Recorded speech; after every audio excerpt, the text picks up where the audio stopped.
Halo ICC, apa kabar khususnya para parents yang luar biasa. Kembali lagi, ini ada program yang namanya Parents Talk. Nah, biasanya Parents Talk itu via Zoom atau online. Nah, sekarang agak sedikit berbeda karena hari ini saya akan ngobrol dengan seseorang yang luar biasa. Pasti yang berhubungan banget dan jadi kebutuhan banget buat para orang tua yang sekarang lagi bingung nih cari jawaban tentang back to normal. Nah, sesuai tema kita hari ini, back to normal, di mana kayaknya sekarang pemerintah sudah melonggarkan ya, di mana sekarang tempat sudah dibuka, banyak tempat yang sudah dibuka, tempat-tempat umum ya, mungkin mall, sekolah bahkan. Nah, mungkin orang tuanya pada bertanya, kira-kira gimana ya, aman nggak ya kalau misalnya saya masukin anak saya untuk sekolah kembali, atau mungkin termasuk di dalamnya adalah ini ICC sebentar lagi mau onsite, kita mau ibadah di tempat ibadah lagi. Nah, kita mau tanya-tanya dan hari ini sudah hadir di sebelah saya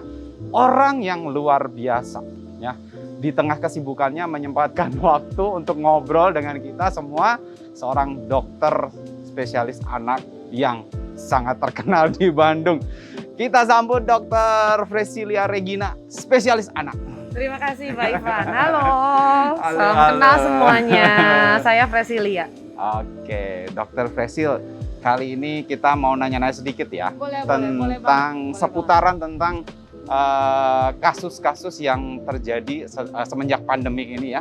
Apalagi kan anak-anak itu berdampak banget ya. Betul. Mungkin memang bukan hanya secara kesehatan fisik juga, tapi secara psikologis ya. Nah, tapi hari ini saya pengen banyak nanya tentang secara fisiknya, secara kesehatannya tuh dampaknya seperti apa. Tapi sebelumnya mau nanya dulu kesibukannya apa, dokter? Saya ibu ya, jadi saya dokter anak di Rumah Sakit Ibu dan Anak Limijati. Saya dosen juga di Fakultas Kedokteran Universitas Kristen Maranatha. Saya ibu dari seorang anak, Samantha, anak saya umur 4,5 tahun. Jadi saya juga harus membagi waktu Pak Ivan antara menjadi dokter, dosen, ibu juga, ya gitu deh. Tapi seru, semuanya dijalani dengan sukacita. Wow, sibuk banget ya. Kayaknya kalau saya jadi dokter Fresh ini susah banget ngebagi waktunya ya. Jadi harus sangat bijaksana untuk membagi waktu. Tapi nih, di tengah-tengah kesibukannya, Dokter Fresil masih sangat-sangat care dengan apa yang terjadi, dengan case-case yang terjadi di akhir-akhir ini. Nah, sekarang kita mau masuk nih pertanyaan yang sangat penting buat kita semua. Bagaimana perkembangan kasus COVID, dokter ya? Khususnya kita benar-benar ini spesial ngobrolin tentang anak-anak, karena saya children pastor, jadi saya hubungannya sama anak-anak. Pengen tahu nih kalau untuk anak-anak sendiri kasusnya seperti apa? Ya, jadi secara umum memang kasus di Indonesia sedang menurun. Terima kasih untuk kerjasamanya para parents, semua orang. Kita berhasil menekan karena patuhnya terhadap protokol, penggunaan masker, jaga jarak, cuci tangan, semua orang mengubah tempatnya dengan makan jarak. Ada jarak ya, kemudian dikasih space, dikasih akrilik ya. Kemudian kita jadi terbiasa pakai masker juga ya. Kalau nggak pakai masker kayaknya merasa telanjang katanya gitu ya. Kemudian vaksinasi, terima kasih untuk partisipasinya semuanya. Termasuk program kita yang vaksinasi 12 sampai 17 tahun itu cakupannya banyak ya. Wow. Jadi itu adalah salah satu yang sudah bukan keberhasilan kita saja sebagai dokter anak, tapi keberhasilan karena kerjasama bersama-sama. Jadi angkanya memang sekarang kasus barunya sangat minim. Anak itu kebanyakan kan ketularan dari orang tuanya ya.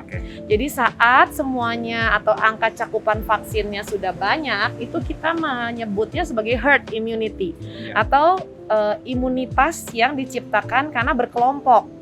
Ya, jadi kalau ada seorang anak di tengah misalnya, kemudian sekelilingnya sudah terlindungi, tervaksinasi, maka dari luar kalau mau masuk kayak harus tebus benteng dulu Pak Ivan. Nah, karena dia tidak bisa menebus benteng, jadi si anak ini kebawa seolah-olah sudah diimunisasi gitu. Jadi itu yang kita sebut dengan herd immunity karena target dari cakupan imunisasi kita tercapai. Wow, berarti kasusnya sudah menurun, tapi bukan berarti ya dok ya, terus kita jadi kendor lagi prokesnya. Karena tadi dengar dari dokter Frisil kan selama ini tuh kalau pakai masker anak-anak jadi jarang batuk, jarang kena radang. Betul. Takutnya nih kalau misalnya kita jadi kendor, mungkin nggak kena COVID, tapi penyakit yang lain Betul, juga betul. masuk ya dok Dan ya. satu lagi Pak Ivan, kita harus belajar dari negara lain juga ya. Kita baca, pasti ini para parents di sini baca bahwa Malaysia dan Singapura loh ya, yang Iya. sangat-sangat ketat aja angkanya bisa naik lagi. Wow.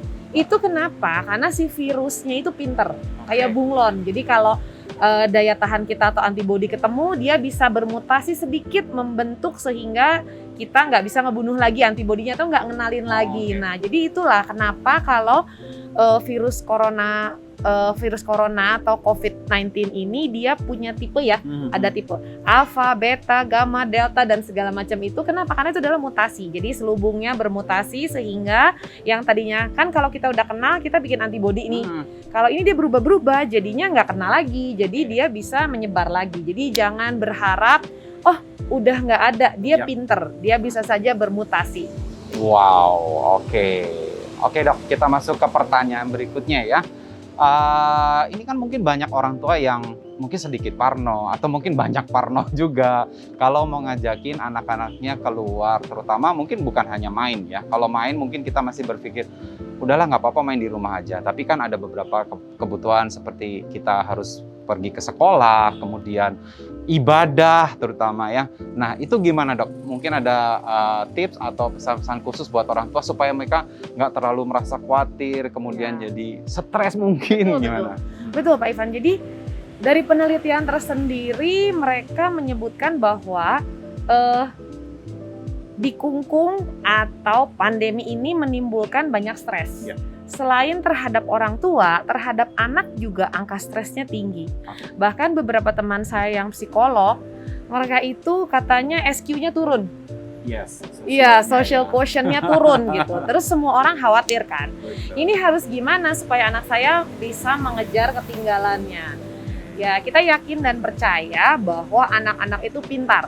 Nanti pada saat ada waktunya dia akan mengejar kekurangannya. Nah, sekarang bagaimana kita menciptakan lingkungan yang aman supaya mereka tetap bisa bersosialisasi.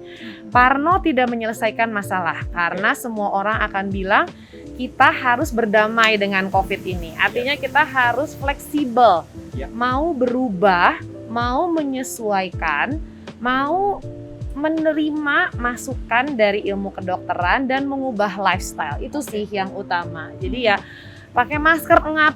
Ya kalau nggak engap artinya resiko tertularnya tinggi. Kalau engap artinya ya kumannya nggak bisa masuk. Itulah salah satu contohnya. Jadi kalau tadi lagi Pak Ivan tanya bagaimana, saran saya adalah pendidikan yang terutama untuk kesehatan adalah pendidikan di rumah. Banyak sekali anak-anak yang tidak patuh protokol kesehatan di sekolah itu karena orang tuanya memberikan contoh yang tidak tepat. Oh, iya, iya.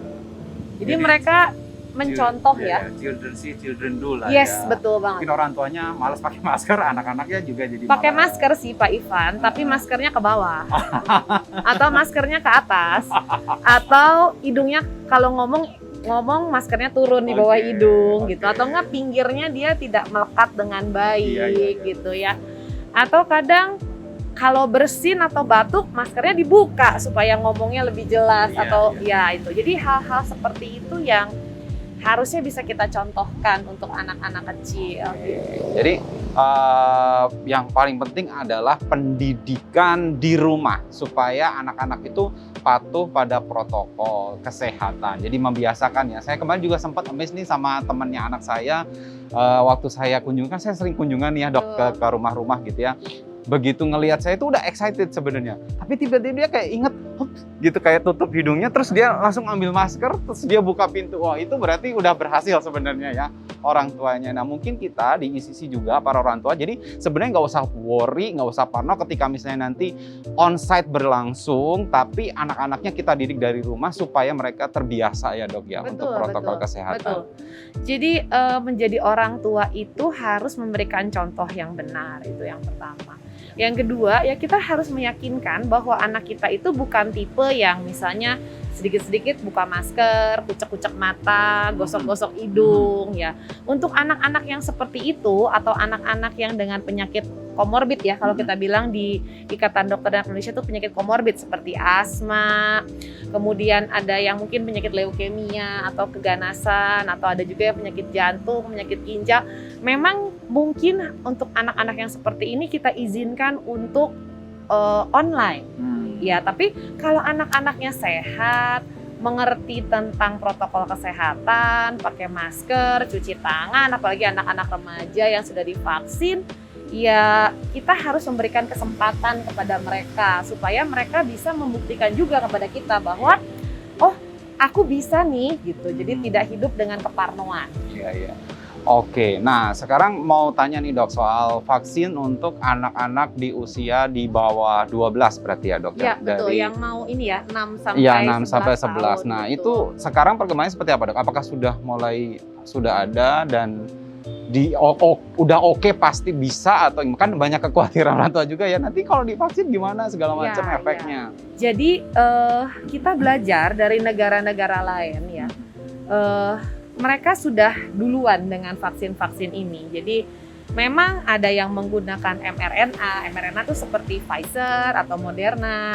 Ada juga yang menggunakan inactivated ya, kayak Sinovac, CoronaVac gitu ya. Itu juga termasuk vaksin-vaksin yang sudah penelitiannya dilakukan di luar negeri.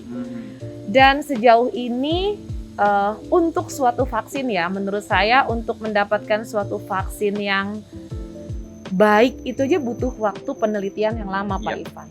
Ini karena emergency, jadilah keluarnya cepat. Dalam waktu 1 tahun bisa menciptakan vaksin aja, menurut saya itu ilmuannya sudah kita harus ajukan jempol ya. Maksudnya aplaus buat mereka karena mereka mau bagaimana berusaha membantu dunia ini menekan angka kematian. Yang paling penting kan kecacatan dan kematian. Nah kalau untuk anak-anak sendiri sejauh ini sih aman. Jadi sama seperti orang dewasa, cuman untuk bertahan berapa lamanya, apakah butuh booster ketiga, itu kita belum ada data. Tapi sejauh ini dengan pemberian 2 vaksin itu sudah memberikan perlindungan. Jadi kalaupun sakit, tidak sakit berat gitu ya kita bilang. Jadi kan prinsip vaksin itu bukan pasti tidak sakit. Tapi kalaupun terkena dia tidak sakit berat. Efeknya gitu. Tidak berat. Jadi angka kematiannya kecil gitu ya.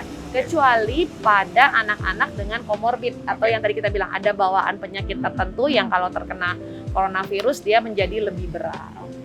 Tapi ya sejauh ini sih ya tinggal menunggu saja tanggal mainnya. Nanti dari Ikatan Dokter Anak Indonesia kami akan menggongkan karena ini semuanya akan tercatat seperti Lindungi Peduli Pak Ivan. Jadi anak-anak akan tercatat dia sudah mendapatkan berapa dosis. Ya, betul. Kita harapkan semuanya tercatat dengan baik.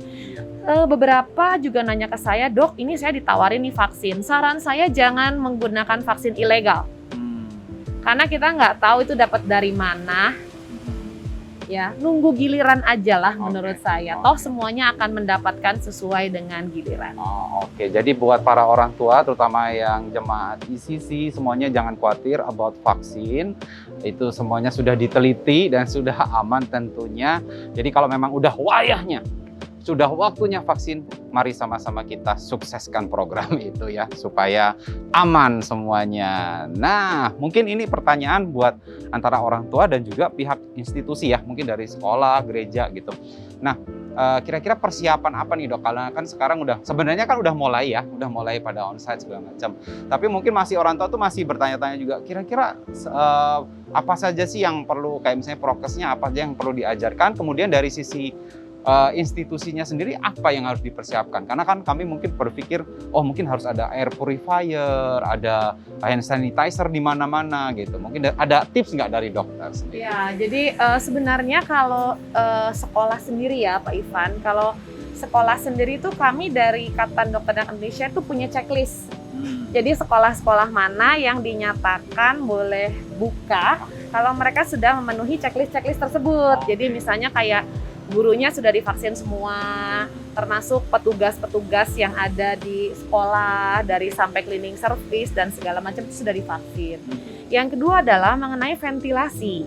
Ventilasi, jadi mereka minta cross ventilation, ya kan kita nggak mungkin juga mengubah gedung secara permanen gitu ya, tapi kita bisa memanfaatkan cross ventilation. Jadi ada dua, entah pintu dengan jendela yang berseberangan, cross ventilation. Kalau memang tidak bisa hanya ada satu pintu, ya kita menggunakan HEPA filter ya. Jadi air purifiernya harus ada HEPA filter di dalamnya. Selain itu jarak duduk mungkin ya, kalau untuk sekolah, untuk gereja ya kita minta kira-kira 1 meter paling amannya memang. Ya dengan tetap menggunakan masker, atau kemudian kalau lebih aman lagi dilapis dengan face shield gitu ya. Kemudian ya tadi fasilitas-fasilitas ya, kalau kita bisa menggunakan wastafel dengan cuci tangan itu akan jauh lebih baik. Tapi kalau tidak ya minimum ada hand sanitizer atau masing-masing membawa aja ya, masing-masing. Dan cleaning after activity itu yang penting. Jadi karena kan virus-virus itu bertahan lama di kayak benda-benda ya gitu, benda-benda mati. Jadi ya kita harapkan dari pihak sekolah, dari pihak gereja atau yang banyak indoor itu mereka mendokumentasikan bahwa mereka juga setelah acara melakukan pembersihan, cleaning gitu, penyemprotan mungkin, sehingga orang merasa lebih aman. Jadi butuh dua pihak memang ya, dari pihak penyedia layanan dan juga pihak kitanya sendiri. Dan yang penting sih jujur ya menurut saya, kalau kita sakit jangan maksain sekolah. Kalau kita sakit jangan maksain ke gereja gitu. Kita ngomong aja, sorry banget walaupun saya ada jadwal pelayanan, saya lagi pilek, kayaknya pusing, demam, gak enak badan. Itu akan lebih nyaman. Ya kan? Karena ada orang yang misalnya anaknya udah mau perform nih gitu, atau enggak udah latihan banget, mau tampil tiba-tiba sakit. Kan anak-anak suka begitu ya. Nah, jadi orang tuanya nggak apa-apa deh dipaksain. Nah ternyata begitu dia datang ke situ dia menyebarkan virus ke yang lain-lain gitu loh maksud saya. Jadi perlu kerjasama dan kejujuran itu sih yang paling penting. Ini sambil dokter ngomong ya, dokter Presi ngomong, saya itu sedang membuat list. Jadi nanti kalau pas lagi saya onsite sikit ya terutama di gereja, saya mau memastikan itu semua terjadi gitu supaya boleh dokter ya, supaya aman kan ya, jangan sampai nanti di gereja juga menciptakan klaster lagi nanti seperti itu. Thank you banget loh dokter ya buat listnya. Mungkin ini pertanyaan terakhir sebagai penutup. Dok, buat saran ya, mungkin tadi dokter sempat mention juga pas lagi ngobrol-ngobrol sebelum acara ini, orang tua tuh kadang-kadang suka nggak fair ya, maksudnya diajak makan diajak ke mana ke mall gitu ya, atau diajak main di tempat bermain tapi kalau diajak gereja masih mikir-mikir gitu. Nah mungkin ada encouragement gitu buat dari dokter buat para orang tua supaya maksudnya gini, prioritasnya mana sih gitu, seperti itu dok. Iya, jadi saran saya sebagai orang tua, semua orang pasti khawatir ya. Khawatir sama anak kita, khawatir dengan diri kita, tapi life must go on. Kalau Tuhan Yesus bilang kalau kita nggak terjun ke tempat gelap, terangnya nggak akan kelihatan. Jadi kitanya harus lebih sering bisa bercahaya supaya orang lain melihat. Perubahan itu dimulai dari diri kita sendiri. Tidak usah menuntut orang lain terlalu banyak. Kalau mereka nggak mau pakai masker ya biarin aja. Yang penting saya, anak saya, keluarga saya, famili besar saya mengerti bagaimana. Dengan begitu orang akan melihat dan mereka akan meniru tanpa perlu kita maksudnya. Karena semua sama-sama dewasa lah ya. Dan ada juga beberapa orang yang kalau diomongin tuh bukan berterima kasih tapi merasa tersinggung gitu loh Pak Ivan. Jadi ya saran saya sih, prioritas adalah hal utama yang harus kita atur. Sosialisasi penting, iya. Tapi saya juga ngerasa banget kalau online itu tetap memuji Tuhannya tidak maksimal ya Pak Ivan ya. Ada sesuatu yang kurang ya. Sementara baru masuk gedung gereja itu aja rasanya beda. Dan perlu diingat, yang butuh siraman rohani itu adalah kita juga. Bukan cuma badan yang sehat, tapi jiwa juga harus sehat. Gitu loh maksud saya. Kalau nggak, kita nggak akan bisa beraktivitas. Banyak juga angka depresi yang tinggi saat pandemi seperti ini. Karena mereka khawatir, sini meninggal, situ meninggal. Ya siapa sih yang pengen meninggal? Semua juga pengen hidup panjang. Tapi suatu titik kan, kita pasti akan meninggal dengan cara apapun. Iya, jadi tetap perlulah siraman iman itu. Saran saya sih seperti itu. Jadi ya balik lagi lah ke masing-masing orang. Kita mau mendidik anak kita dengan cara apa sih gitu ya. Ya, jadi kita mau mendidik, nggak semua anak nurut juga iya, tapi kan namanya juga diajarin tuh berulang-ulang. Kalau orang dewasa dikasih satu kali aja banyak yang bandel ya, nggak mau dengar. Kalau anak-anak ya wajar lah ya, maksudnya perlu berulang-ulang, diingatkan gitu. Itu adalah tugas kita sebagai orang tua, memberikan contoh. Supaya nanti kalau kita meninggal pun anak kita udah bisa sendiri ya, nggak usah ada mata-mata di sebelahnya yang ngejagain gitu loh. Betul banget. Jadi yang saya dapat kesimpulan dari dokter hari ini, yang penting tuh sebenarnya pendidikan kita di rumah, di mana orang tua tuh menyadarkan anak-anak untuk selalu prokes. Itu aja sih supaya aman dan anak-anak tuh bisa kembali beraktivitas back to normal dengan ya akhirnya nanti social quotient-nya juga semakin ditingkatkan lagi, makin lama makin lebih baik lagi. Dan mungkin ini satu lagi Pak Ivan, mungkin kalau orang tuanya masih khawatir, mungkin bisa ngobrol sama kayak Pak Ivan kan pastornya ya, bisa nanya sebenarnya gereja sudah mengubah apa sih gitu itu kan terbuka, keterbukaan, saling kejujuran ya. Dari pihak gereja kan bilang, oh kami sudah bikin ini loh, sama kayak kita di rumah sakit.